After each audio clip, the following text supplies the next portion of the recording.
Muito obrigado, Sr. Presidente. Em primeiro lugar, dizer que, enfim, não é culpa de ninguém, mas ao fim deste tempo só agora chegou a nossa vez, portanto, eu terei que me ausentar daqui em breve, porque está prevista uma conferência de líderes precisamente para as 11 horas e, portanto, só dar essa explicação, Sr. Presidente, não posso fazer nada, não tenho outra possibilidade. Procurando, por isso mesmo, ser breve, dizer à Sra. Ministra o seguinte. Em primeiro lugar, em relação a um dos temas que aqui foi largamente aflorado, a questão dos migrantes e a questão dos hostels, e que já foi perguntada por diversas formas, dizer que, Sra. Ministra, aquilo que eu aconselharia em nome do CDS era o Governo um bocadinho, já o disse ao Sr. Ministro da Administração Interna, o Governo e depois o Partido Socialista reverem um bocadinho o seu discurso, quer dizer, porque nós continuamos a ouvir um discurso de Portugal, caso exemplar, Portugal, referência europeia e até mundial no acolhimento e na integração. Aquilo que nos parece a nós é que esta situação, à semelhança até, enfim, não quero fazer comparações, mas de outras situações causadas até por outros eventos noutros pontos do globo, expôs a enorme fragilidade do nosso sistema de integração, quer dizer, porque de facto o que nós sabíamos era um discurso sempre otimista e sempre positivo em relação a esta matéria e de um momento para o outro descobrimos, enfim, não foram 3 casos, nem 5 casos, quer dizer, havia 800 migrantes dos 950 nesta situação transitória que estavam num hostel sem o mínimo de condições de dignidade e de vivência, expostos a tudo, inclusivamente ao contágio sério no âmbito desta pandemia. E isto com não sei quantas entidades a agirem nesta matéria, várias das quais dependentes do seu Ministério, algumas externas estritamente ao Governo, como ao Conselho Português para os Refugiados, mas o Alto Comissariado, a Secretaria de Estado e o próprio Ministério, que nesta fase de transição tem responsabilidade direta, mas depois tem uma responsabilidade de acompanhamento. E, portanto, eu acho que aqui é preciso equilibrar um bocado a coisa entre a propaganda que se gosta de fazer e a realidade das coisas. Quer dizer, porque a propaganda, à semelhança de outras realidades, também tem a perna muito curta. E, portanto, facilmente nós verificamos que as coisas não são como se diziam. E o problema aqui, a abordagem que nós fazemos a isto, é uma questão de humanidade. Nós não temos todos a mesma opinião em matéria de política de imigração, há quem defenda uma política de imigração de portas mais abertas, há quem defenda uma política de imigração mais restritiva, mas presumo que largamente nesta Câmara nós temos um consenso em relação à questão da integração e do humanismo com que essa integração deve ser feita e que esta situação não confirmou de maneira nenhuma, antes pelo contrário, quer dizer, aquilo que a Sra. Ministra aqui nos demonstrou é que não sabiam. Porque diz, quer dizer, quando vimos, quando demos por isso, quando nos apercebemos, ou seja, o Governo não sabia e devia saber. Questão dos imigrantes. Questão da violência doméstica, dizer o seguinte, Sra. Ministra, também é uma preocupação comum, também estamos todos de acordo com a preocupação, mas há aqui vários pontos que têm que ser refletidos. Designadamente, a Sra. Ministra, eu não quero fazer agora, nem tenho tempo para isso, desta Comissão um debate na especialidade, mas a Sra. Ministra trouxe-nos até a legislação recente e aquilo que a mim me parece fundamental é o reconhecimento da necessidade do reforço de meios e da necessidade dos mecanismos de atuação.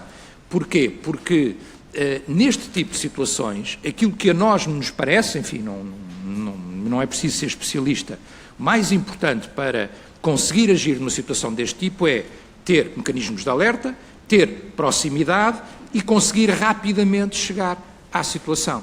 Isso parece-nos o essencial e o fundamental. E isso faz-nos como? Faz-se com uma espécie de rastreio, também aqui, ou seja, quantas vezes estes tipos de situação não estão associados a outras problemáticas, sejam elas sociais, sejam elas toxicodependências, sejam elas comportamentos violentos anteriores, e portanto é preciso ter esse rastreio e é preciso rapidamente atuar. Para isso é preciso, e a primeira linha de atuação são obviamente os mecanismos de alerta, os mecanismos sociais, a assistência social, mas também as forças de segurança. Isso parece-nos até mais importante do que o resto, porque no resto Nós não fomos contra, não nos opusemos frontalmente à questão de dar aos tribunais penais competência das 72 horas, mas alertámos para a confusão de jurisdições que pode acontecer aí e para a perca até de especialidade dos tribunais de família. Sra. Ministra, não querendo, mas quer dizer, não me querendo centrar aí, quer dizer, todos estaremos obviamente profundamente chocados com isso, mas chamando a atenção que a violência doméstica é também muitas vezes a violência contra menores, e uma coisa que o CDS tem alertado sempre, que é a violência contra idosos, que é particularmente grave, particularmente preocupante na nossa sociedade, porque à semelhança das crianças e à semelhança da violência doméstica, aproveita obviamente uma posição de força para que ela seja exercida em relação aos mais fracos. Um caso tão chocante, tão repugnante, tão aviltante como este caso que nós vimos recentemente desta menina que foi morta, só se consegue atuar, obviamente, com uma atuação muito rápida, tendo o rastreio da possibilidade de risco e tendo a seguir as forças de segurança. Isso parece-nos o fundamental na atuação neste tipo de situações, mais do que uma mera mudança da lei, e isso tem que ser articulado, obviamente, com o Ministério da Administração Interna, com o efetivo, com a sensibilidade até do efetivo, das esquadras e tal, porque nós não sabemos de facto o que é que está a acontecer, Sra. Ministra, quer dizer, desde o confinamento, e aí penso que estaremos de acordo, nós não sabemos o que está a acontecer. O confinamento, como a Sra. Secretária de Estado dizia há pouco e bem, cria também as condições ideais para este tipo de situações de violência, quer dizer, a partir do momento em que se fecham as pessoas atrás da porta, não há maneira de saber muitas vezes o que é que acontece atrás dessa mesma porta e, portanto, eu acho que isto é um fundamento de preocupação. Não sei exatamente, para além da consulta de especialistas, etc., que tipo de atuação o Governo estará a fazer. Uma última nota, porque aqui foi falado também, e eu aproveitaria para dizer qualquer coisa sobre isso, a questão das comunidades étnicas e dos problemas relacionados com essas comunidades étnicas, a começar pela questão dos ciganos, que aqui foi referida. Para dizer, desse ponto de vista, o seguinte, Sra. Ministra, e eu acho que é relevante que isso fique dito, quer dizer, nós não podemos, não devemos, na minha opinião, abordar essa questão a partir de uma ou outra proposta que, além de inconstitucional, é completamente absurda. E feita unicamente, obviamente, para gerar polémica e feita até pelos seus autores de forma a criar que há um campo em que uns estão de um lado e os outros estão do outro, quer dizer, porque não é assim.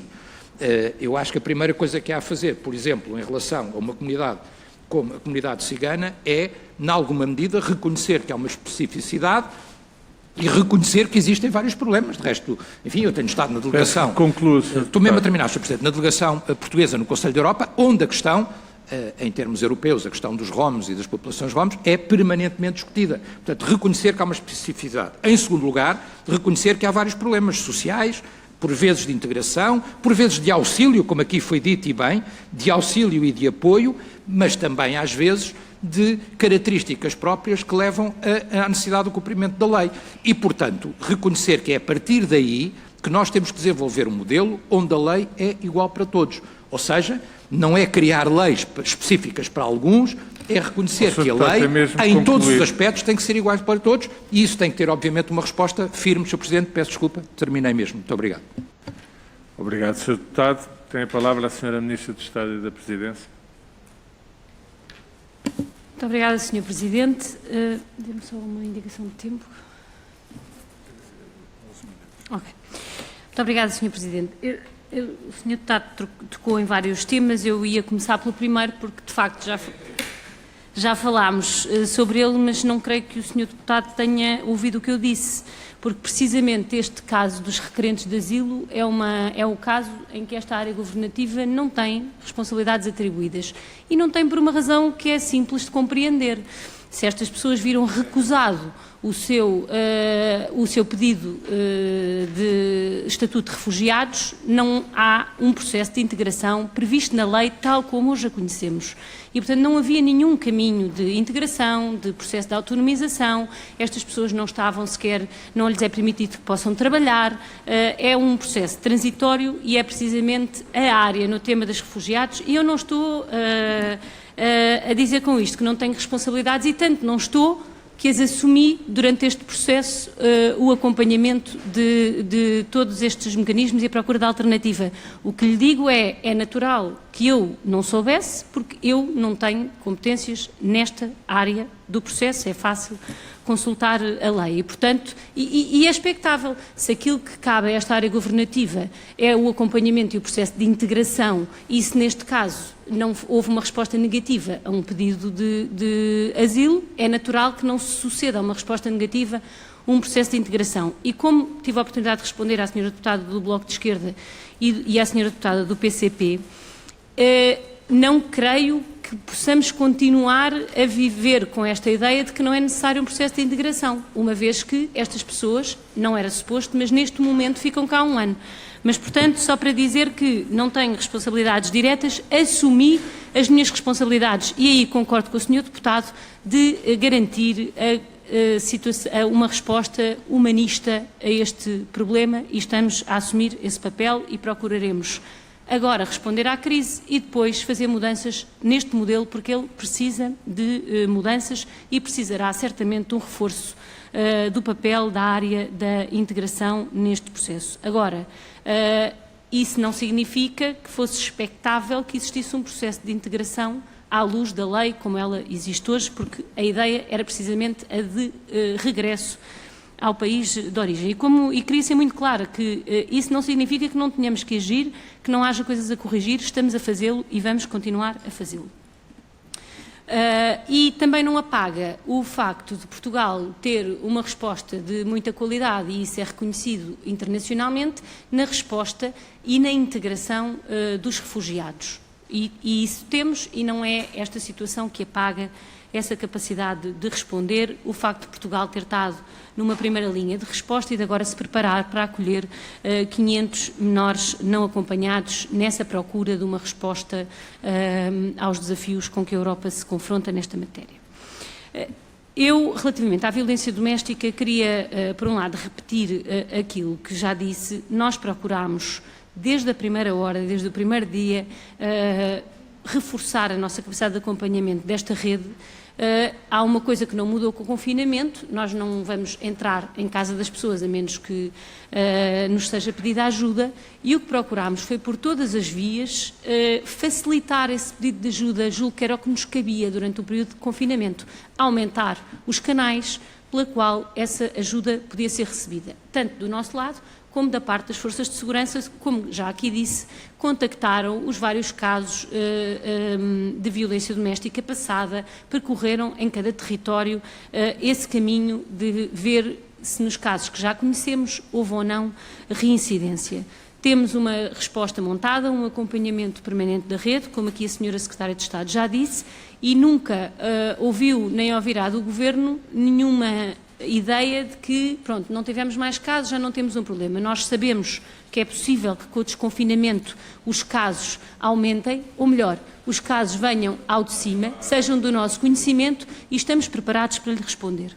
O Sr. Deputado falou da necessidade de reforço de meios, e eu concordo, e é por isso que esta área tem um reforço de 25% no orçamento deste ano, porque nós reconhecemos, e anunciei-o aqui, creio que foi em janeiro que estivemos na discussão do orçamento aqui na Assembleia, e falámos longamente e disse explicitamente que se a área deste Ministério que teve um reforço orçamental, a primeira delas é mesmo a resposta à área da violência doméstica, procurando colmatar os problemas que ainda temos, que são de articulação, mas também são de capacidade de resposta. É o orçamento da medida 082 da violência doméstica não tem cativações, e isto é verdade para os vários ministérios, e em cada uma das áreas governativas que responde à violência doméstica, que são várias, essa resposta tem vindo a ser dada. Obviamente que ninguém nega a necessidade de uma resposta específica à integração das populações portuguesas ciganas. Se assim não fosse, não existiria uma estratégia nacional para a integração das comunidades ciganas aprovada em 2018, e não existiria uma resposta específica na área da educação, do emprego, da habitação, do associativismo e da participação.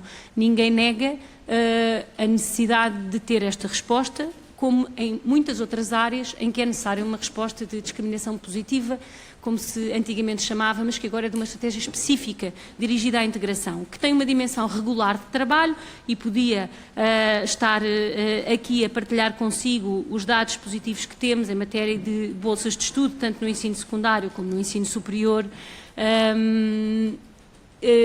no domínio da empregabilidade e num domínio muito importante que já aqui hoje foi referido, que é uma articulação forte que tem havido entre esta área governativa e a área governativa da habitação, no sentido de fazer com que os diferentes municípios que estão a trabalhar no programa Primeiro Direito, na resposta habitacional, tenham em conta a necessidade que nesta crise pandémica se revelou particularmente crítica, de corrigir as dificuldades e as carências habitacionais destas populações. Dizer isto não significa não apenas que rejeitemos, obviamente, propostas inconstitucionais e desumanas feitas nos últimos tempos, mas também rejeitamos qualquer olhar que nos aponte para que há uma falta de uma visão que o Estado tem de que a todas as regras cabe, face às regras, cabe a todos uma resposta igual de cumprimento dessas regras. É essa a realidade do Estado português e não vejo que essa possa ser posta em causa. Finalmente, sobre o tema das crianças, também já aqui falado hoje e, obviamente, fugindo a comentar um caso dramático que vivemos nos últimos dias, porque não nos cabe, porque está em investigação e porque não temos conhecimento dos factos. A resposta ao tema das crianças era um dos temas identificados pela equipa multidisciplinar e nós estamos a procurar respondê-la tanto no plano do trabalho regular que temos feito, como na resposta à crise. Eu já aqui falei longamente hoje sobre isso e, portanto, não ia repetir as dificuldades que se levantam com o encerramento das atividades presenciais das escolas nesta matéria. Estamos a procurar substituí-la. Como disse, trabalhámos intensamente ao longo do último ano para partilhar entre as diferentes áreas governativas a mesma metodologia de resposta à questão das crianças que estão em risco, que presenciam ou são vítimas de violência doméstica. Há um trabalho de grande intensidade entre o Ministério Público, a nossa área governativa, mas também a Educação e a Segurança Social, para que em cada sítio onde seja possível detectar um caso, haja uma mesma resposta e uma resposta integrada às crianças. E julgo que temos trabalhado na tentativa de suprir estas dificuldades. As escolas passaram a ter uma equipa, que é a equipa para a educação inclusiva, que tem este mandato de fazer este acompanhamento, que terá no âmbito do plano de formação que apresentaremos na próxima semana, formação específica. A saúde também já desenvolveu aquele módulo de violência doméstica que tinha ficado previsto e, portanto, passará a ter outra estrutura de acompanhamento, em particular nos cuidados de saúde primários. Esta rede de primeira linha que a saúde e a educação dão a todas as nossas crianças é fundamental que esteja coordenada com o resto da resposta aos casos de violência sobre as crianças e de acompanhamento das crianças em risco. E, portanto, julgo que nos diferentes planos levantados pelo Sr. Deputado, concordando eu ou não com a formulação, com a forma como formulou as suas perguntas, temos respondido, reforçando as estratégias, reforçando os meios de capacidade de resposta aos casos de violência doméstica, acompanhando a integração das comunidades portuguesas ciganas, principalmente no seu tema da habitação, e respondendo a este caso dos requerentes de asilo, que não era um caso de integração de migrantes, mas a que respondemos agora na crise e responderemos a partir de agora ocupando outro papel no acompanhamento destes cidadãos, que não é por terem entrado por uma porta distinta dos programas de recolocação e de reinstalação, que não merecem o mesmo tratamento com dignidade. Esse está a ser dado e será dado. Muito obrigada.